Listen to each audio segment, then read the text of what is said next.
और चलिए अब आपको दिखाते हैं देश दुनिया की तमाम बड़ी खबरें फटाफट अंदाज में। केंद्र कैबिनेट की अहम बैठक आज, पीएम मोदी की अध्यक्षता में होने वाली इस बैठक में कई अहम प्रस्तावों पर लगेगी मुहर।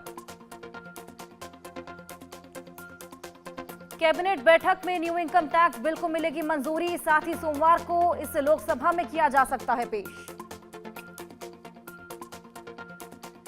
संसद के बजट सत्र का छठा दिन, अमेरिका से भारतीयों के डिपोर्टेशन पर संसद में आज भी हंगामे के आसार। पश्चिम बंगाल के 10 दिवसीय दौरे पर आरएसएस के संघचालक मोहन भागवत संगठनात्मक मामलों पर संघ के पदाधिकारियों से करेंगे बातचीत। 7 से 10 फरवरी तक दक्षिण बंगाल क्षेत्र में आरएसएस पदाधिकारियों के साथ बातचीत करेंगे संघ प्रमुख। हावड़ा, कोलकाता, पूर्व पश्चिम मेदिनीपुर और उत्तर दक्षिण 24 परगना के आरएसएस पदाधिकारी इस बैठक में होंगे शामिल। दिल्ली हाईकोर्ट में आज टेरर फंडिंग मामले के आरोपी सांसद राशिद इंजीनियर मामले में एनआईए देगा जवाब। हाईकोर्ट ने एनआईए से पूछा है कि क्या राशिद इंजीनियर को संसद सत्र में भाग लेने के लिए हिरासत पैरोल दी जानी चाहिए। अमेरिका से डिपोर्टेशन के दौरान प्रवासी भारतीयों के साथ कथित बदसलूकी के मुद्दे पर आज कांग्रेस देश भर में करेगी विरोध प्रदर्शन। भारत का सबसे बड़ा अंतर्राष्ट्रीय सूरजकुंड शिल्प मेला आज से शुरू। फरीदाबाद में हर साल आयोजित होने वाले इस मेले में देश के कोने कोने से शिल्पकार लगाते हैं अपने राज्य के स्टॉल। सूरजकुंड शिल्प मेले को देखने देश विदेश में भारी संख्या में आते हैं पर्यटक। यहां पर आप भारतीय गीत, संगीत और नृत्य से जुड़े कार्यक्रमों का उठा सकते हैं आनंद। उदयपुर में आज से शुरू होगा वर्ल्ड म्यूजिक फेस्टिवल। 15 देशों के 150 कलाकार और 22 बैंड देंगे प्रस्तुतियां। 7 से 9 फरवरी तक होगा विश्व संगीत महोत्सव के 7वें संस्करण का आयोजन। भारत ने इंग्लैंड को 3 मैचों की वनडे सीरीज के पहले मैच में 4 विकेट से हराया। नागपुर स्टेडियम में इंग्लैंड ने टॉस जीतकर पहले बैटिंग की। भारत ने उसे 248 रन पर समेटा।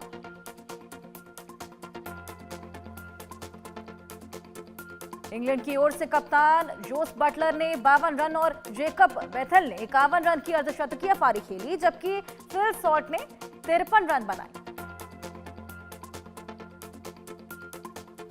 भारत की तरफ से गेंदबाजी के मोर्चे पर रविंद्र जडेजा और हर्षित राणा ने 3-3 विकेट चटकाए। भारत के लिए तेज गेंदबाज हर्षित राणा और यशस्वी जायसवाल को मिला डेब्यू का मौका। इंग्लैंड की टीम 47 ओवर में 248 रन बनाकर ऑल आउट हुई। लक्ष्य का पीछा करने उतरी टीम इंडिया के धुरंधरों ने 38 ओवर में 6 विकेट खोकर टारगेट हासिल कर लिया। भारत से शुभमन गिल ने 87 रन, श्रेयस अय्यर ने 59 रन और अक्षर पटेल ने 52 रन बनाए। इन तीनों खिलाड़ियों ने खेली अर्धशतकीय पारी।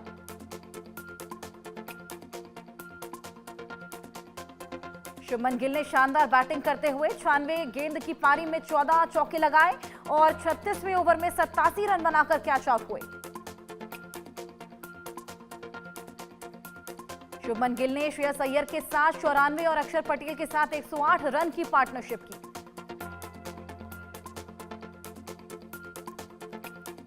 अक्षर पटेल ने 33वें ओवर की आखिरी गेंद पर चौका लगाकर अपने वनडे करियर की पहले 50 भी पूरी की। उन्होंने शुभमन गिल के साथ मिलकर चौथे विकेट के लिए सेंचुरी पार्टनरशिप भी पूरी की। शुभमन गिल ने 25वें ओवर में जोफ्रा आर्चर के खिलाफ सिंगल लिया और इसी के साथ उन्होंने वर्ल्ड वनडे करियर की 14वीं 50 भी पूरी कर ली।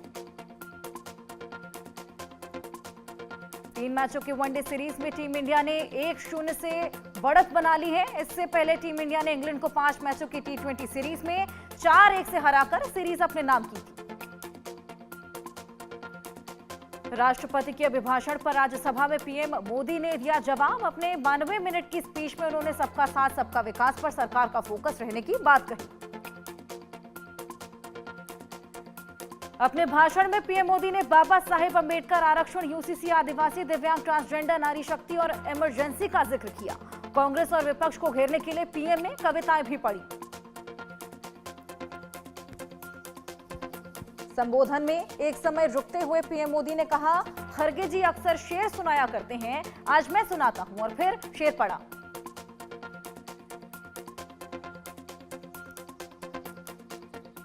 पीएम मोदी ने पूर्व पीएम अटल बिहारी वाजपेयी की कविता का जिक्र किया। कहा, आज से 40 साल पहले अटल जी ने कहा था कि सूरज निकलेगा, अंधेरा छटेगा, कमल खिलेगा। कांग्रेस को निशाने पर लेते हुए पीएम मोदी ने कहा, इतना बड़ा दल एक परिवार के लिए समर्पित हो गया। कांग्रेस के मॉडल में फैमिली फर्स्ट सर्वोपरि रहा। प्रधानमंत्री ने कहा, जनता ने हमें तीसरी बार लगातार सेवा का मौका दिया। ये बताता है कि देश की जनता ने हमारे विकास के मॉडल को परखा, समझा और समर्थन दिया। हमारा मॉडल नेशन फर्स्ट। पीएम ने कहा, इमरजेंसी के दौर में संविधान को किस प्रकार से कुचला गया, संविधान की स्पिरिट को रौंदा गया। ये सब तत्कालीन प्रधानमंत्री ने सिर्फ और सिर्फ सत्ता सुख के लिए किया। अंबेडकर को याद करते हुए पीएम मोदी ने कहा, बाबा साहेब को 2-2 बार चुनाव में पराजित करने के लिए कांग्रेस ने क्या क्या नहीं किया, इसके सारे दस्तावेज मौजूद हैं। कांग्रेस पर तंज कसते हुए पीएम मोदी ने कहा, हमारा मूल मंत्र सबका साथ सबका विकास और कांग्रेस का मूल मंत्र दूसरे की लकीर छोटी करना। 104 अवैध अप्रवासी भारतीयों को अमेरिका ने जबरन भारत भेजा। अमेरिका के इस रवैये पर विपक्ष हुआ हमलावर। हथकड़ी बांधकर संसद परिसर में विपक्ष का प्रदर्शन। विपक्ष के हमलों से बेखबर सत्ता पक्ष प्रवासी मामले पर चुप। विदेश मंत्री जयशंकर विपक्ष ने कहा, अवैध प्रवासियों को भेजने का तरीका नया नहीं। मिल्कीपुर उपचुनाव में धांधली का आरोप लगाते हुए अखिलेश यादव ने चुनाव आयोग को मरा हुआ बताया। कहा, आयोग के लिए भेजने होंगे सफेद कपड़े। दरअसल अखिलेश यादव ने उपचुनाव में मतदान के दौरान धांधली को लेकर शिकायतों की झड़ी लगा दी थी। उन्होंने एक के बाद एक पोस्ट कर चुनाव आयोग को एक्शन लेने की बात कही थी। नगीना सांसद चंद्रशेखर आजाद ने बीजेपी पर साधा निशाना। कहा, मिल्कीपुर उपचुनाव में लोकतंत्र की हत्या की गई। मिल्कीपुर में जो कुछ हुआ उसका बदला जनता लेगी। लड्डू में चर्बी विवाद को लेकर सुर्खियों में रहे आंध्र प्रदेश के तिरुपति मंदिर एक बार फिर सुर्खियों में। इस बार मंदिर प्रशासन ने 18 गैर हिंदू कर्मचारियों को हटाने का फैसला लिया। टीटीडी के चेयरमैन बीआर नायडू के आदेश के अनुसार इन सभी कर्मचारियों को दिए गए हैं नए ऑप्शन। 2 ऑप्शन, या तो वो रिटायरमेंट ले लें या फिर वो राज्य सरकार के किसी दूसरे विभाग में ट्रांसफर ले सकते हैं। तिरुपति मंदिर से हटाए गए गैर हिंदू कर्मचारियों के मामले पर बोले असदुद्दीन ओवैसी, इस तरह की कार्रवाई बहुत गलत संदेश देती है। ओवैसी ने मुख्यमंत्री नायडू से अपने रुख पर पुनर्विचार करने की बात कही। मध्य प्रदेश के शिवपुरी में वायुसेना का फाइटर जेट हुआ क्रैश। खेत में गिरते ही विमान में लगी आग। दोनों पायलट ने पैराशूट की मदद से अपनी जान बचाई।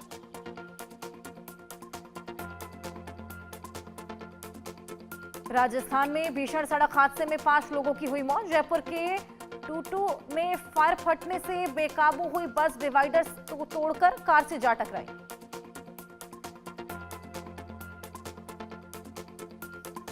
इस हादसे में 8 की मौत हुई है, जबकि 6 लोग गंभीर रूप से घायल बताए जा रहे हैं। हादसा नेशनल हाईवे 48 पर मोखमपुरा के पास हुआ। मृतकों के परिजनों में हड़कंप मचा। छत्तीसगढ़ के वक्फ बोर्ड ने अपनी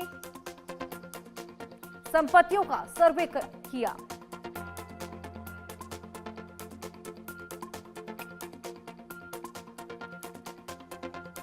सीएम योगी आदित्यनाथ भतीजे की शादी में शामिल होने उत्तराखंड पहुंचे हैं। शादी समारोह में शामिल होने के अलावा यमकेश्वर महादेव मंदिर में भी दर्शन पूजन करेंगे। अपने गांव पहुंचे सीएम योगी का जिलाधिकारी और बीजेपी के बड़े नेताओं ने स्वागत किया। अपने गुरु की प्रतिमा को सीएम योगी ने नमन किया। अगले कुछ दिनों तक अपने गांव में ही रुकने वाले। पाकिस्तान के सिंध प्रांत से 68 हिंदू श्रद्धालुओं का जत्था पहुंचा प्रयागराज। संगम में लगाई आस्था की डुबकी।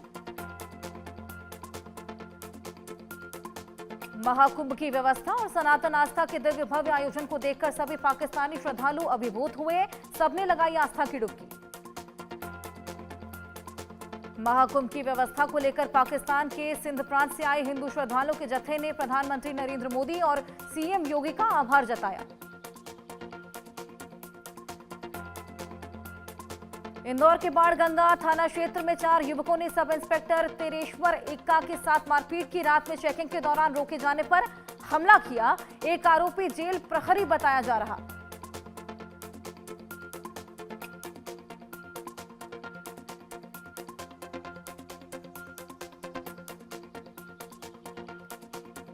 बाणगंगा पुलिस ने इस मामले में विकास डाबी और उसके एक साथी को किया गिरफ्तार। मामले के 2 आरोपी अब भी फरार। आरोपियों की तलाश में जुटी पुलिस। गोवा विधानसभा में नौकरी के बदले कैश घोटाले को लेकर विपक्ष ने विरोध प्रदर्शन किया। कांग्रेस आप पर गोवा फॉरवर्ड पार्टी के विधायकों ने सदन में तख्तियां लेकर यह प्रदर्शन किया। एग्जिट पोल पर बोली आप प्रवक्ता प्रियंका कक्कड़, आपके लिए एग्जिट पोल हमेशा गलत साबित हुए। 8 फरवरी का इंतजार। अरविंद केजरीवाल भारी बहुमत के साथ सरकार बनाएंगे। एग्जिट पोल पर भाजपा उम्मीदवार सतीश उपाध्याय ने कहा, दिल्ली में कमल खिल रहा, भाजपा दिल्ली में सरकार बना रही। आरोपों की राजनीति करना, झूठ बोलना, ये आपकी राजनीति है। एग्जिट पोल पर बोले कांग्रेस उम्मीदवार अभिषेक दत्त, मैं एग्जिट पोल में ज्यादा विश्वास नहीं रखता। दावे के साथ कहता हूं कि कस्तूरबा नगर विधानसभा की सीट हम ही जीतेंगे। एग्जिट पोल पर भाजपा उम्मीदवार प्रवेश वर्मा ने कहा, 8 फरवरी को दिल्ली में कमल खिलेगा, यहां भाजपा की सरकार बन रही, हम दिल्ली में सुशासन लाएंगे। एग्जिट पोल पर बोले आप नेता सौरभ भारद्वाज, 2013 और 15 के एग्जिट पोल ने हमें हराया था। 2020 में हमारी सीट कम दिखाई गई। पिछली बार की तरह इस बार भी एग्जिट पोल गलत साबित होंगे।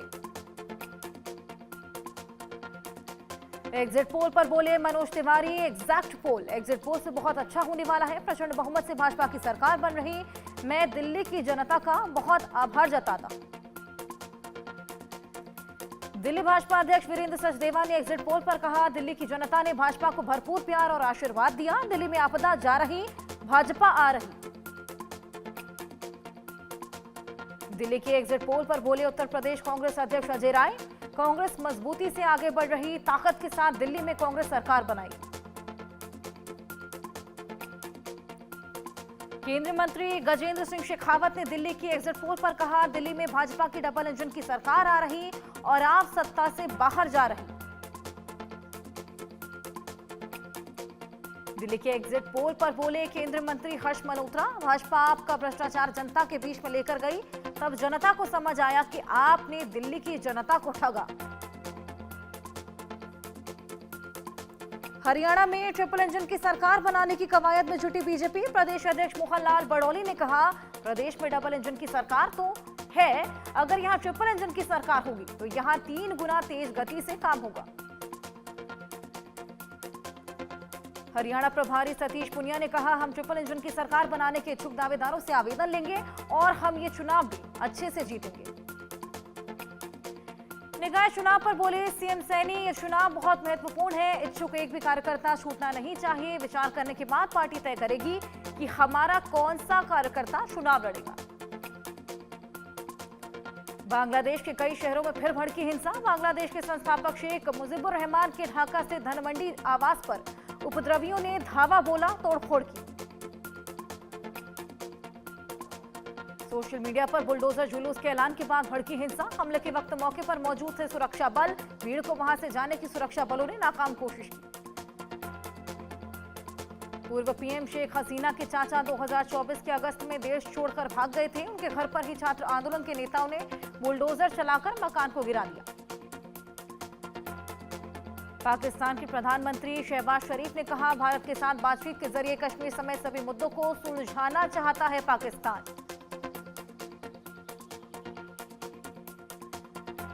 पाक अधिकृत कश्मीर की राजधानी मुजफ्फराबाद में कश्मीर एकजुटता रैली को संबोधित करते हुए पीएम शहबाज शरीफ ने भारत से दोस्ती और रिश्तों को पटरी पर लाने की बात कही। पीओके विधानसभा के विशेष सत्र में बोले पीएम शहबाज शरीफ, जब तक कश्मीर के लोगों को आजादी का अधिकार नहीं मिल जाता, पाकिस्तान हमेशा वहां के लोगों को लड़ाई में साथ खड़ा रखेगा। अमेरिका ने 104 अवैध प्रवासी भारतीयों को जबरन किया डिपोर्ट अमेरिकी एयरफोर्स के विमान C-17 ग्लोब मास्टर से अमृत एयरफोर्स के एयरबेस पर प्रवासी भारतीयों को उतारा। 104 अवैध प्रवासी भारतीयों में पंजाब के 30, हरियाणा के 33, गुजरात के 33 लोग शामिल। इनमें से 8 से 10 साल के बच्चे भी शामिल थे। अमृतसर एयरपोर्ट पर अमेरिका से जबरन लाए गए भारतीयों की इमिग्रेशन और कस्टम क्लियरेंस के बाद अमेरिकी अधिकारियों ने इन्हें पंजाब पुलिस को सौंपा और इसके बाद यूएस एयरफोर्स विमान वापस लौट गया। अमेरिकी इमिग्रेशन एंड कस्टम एनफोर्समेंट की माने तो 19,000 अवैध प्रवासी भारतीय डिपोर्ट होंगे। गौरतलब है कि ट्रंप ने यह कार्रवाई तब की जब पीएम मोदी 12 फरवरी को 2 दिन की यात्रा पर अमेरिका जाने वाले हैं। अमृतसर एयरपोर्ट पर पंजाब के एनआरआई मामलों के मंत्री कुलदीप धालीवाल ने पंजाब के डिपोर्ट लोगों से मुलाकात की। उन्होंने कहा पीएम मोदी कहते हैं कि डोनाल्ड ट्रंप उनके दोस्त हैं और वहीं ट्रंप से मिलकर इसका हल निकालें। यूक्रेनी राष्ट्रपति व्लादिमीर ज़ेलेंस्की का बड़ा बयान, कहा वो युद्ध खत्म करने के लिए रूसी राष्ट्रपति व्लादिमीर पुतिन के साथ बातचीत करने को तैयार। ज़ेलेंस्की ने कहा रूस से युद्ध में अब तक 45,100 यूक्रेनी सैनिक मारे गए जबकि 3 लाख सैनिक घायल हुए हैं। अब बातचीत ही एकमात्र तरीका जिससे यूक्रेन में शांति आ सकती है, तो हमारा देश इसे जरूर अपनाएगा। ज़ेलेंस्की ने कहा अगर हम डायलॉग की तरफ बढ़ते हैं तो इससे अमेरिका, यूरोप, यूक्रेन और रूस का शामिल होना जरूरी। हम यूक्रेन की जमीन पर रूस के किसी भी कब्जे को मान्यता नहीं देंगे। स्पेन की सरकार ने काम के घंटों में कटौती का फैसला लिया। कर्मचारियों के हफ्ते में काम के घंटों की कटौती की जाएगी। श्रम मंत्री योलांडा डियाज ने इस प्रस्ताव को पेश किया। स्पेन की सरकार ने हर हफ्ते काम के घंटों को 40 से घटाकर 47 घंटे करने का फैसला लिया। कैबिनेट ने प्रस्ताव को मंजूरी दी। अब इसे संसद में पेश किया जाएगा।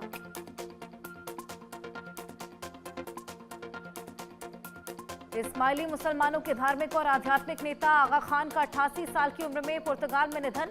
आगा खान के 3 बेटे, 1 बेटी हैं। उनके उत्तराधिकारी की घोषणा जल्द होगी। अमेरिकी राष्ट्रपति डोनाल्ड ट्रंप ने अपने सलाहकारों को निर्देश दिए अगर ईरान उनकी हत्या करता है तो उसे पूरी तरह नष्ट कर दिया जाएगा। ईरान पर दबाव डालने से जुड़े आदेश ट्रंप ने साइन किया। डोनाल्ड ट्रंप ने कार्यकारी आदेशों पर हस्ताक्षर कर ईरान के खिलाफ अधिकतम दबाव अभियान को फिर से लागू किया। अमेरिकी ट्रेजरी विभाग को ईरान पर सख्त आर्थिक प्रतिबंध लगाने के निर्देश दिए। इजराइल के प्रधानमंत्री बेंजामिन नेतन्याहू और राष्ट्रपति डोनाल्ड ट्रंप ने ज्वाइंट प्रेस कॉन्फ्रेंस की। गाजा का विकास अमेरिका के हाथों में हो तभी हो सकता है गाजा का विकास, ट्रंप ने यह बयान दिया।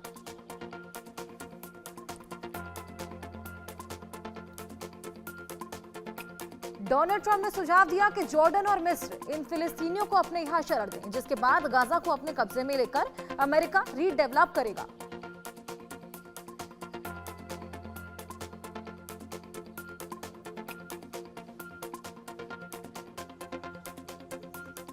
नेतन्याहू ने ट्रंप के प्लान का किया सपोर्ट, कहा यह प्लान इतिहास बदल सकता है। इजराइल की गाजा में बड़े मकसदों में एक है बंधकों को आजाद कराना, हमास की सैन्य ताकत को पूरी तरह खत्म करना।